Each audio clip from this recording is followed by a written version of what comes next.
Assalamu alaikum wa rahmatullahi wa barakatuh. Bismillah walhamdulillah wa salatu wa salam ala rasulillahi sallallahu alaihi wa sallam. Tutandikira wetukomye. Akugambye nti bismillahirrahmanirrahim. Azaga lwaki wano waliwo space ne wano waliwo space. Nabagamba nti alif tebagiyunga mu maaso gaayo.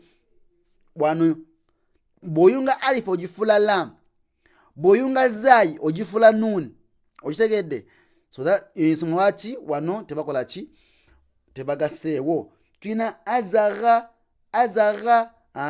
batara, zayana,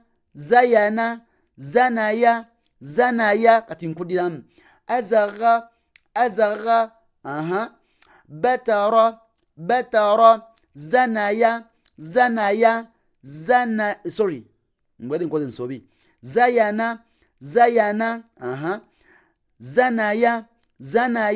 Ndi ku speed. Nagambye nti wemanyize speed, okola ensobi naye just wabumanyina.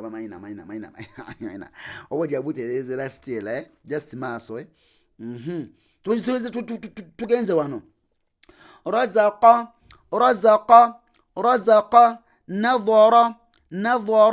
nadhara, ataya, wanada.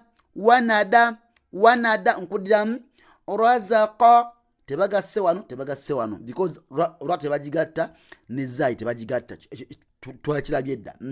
Tulina razaqa, nadhara, ataya, wanada. Wano wansi waliwo gasikaini kamu kenjagala akola ki okusikayo insha Allah. Tulina yayaya. Ogirabye yayaya na ma sa yana. Okarabye. Barakallahu fikum, jazakumullahu khairan fi dunya wal akhirah. Assalamu alaikum wa rahmatullahi wa barakatuhu.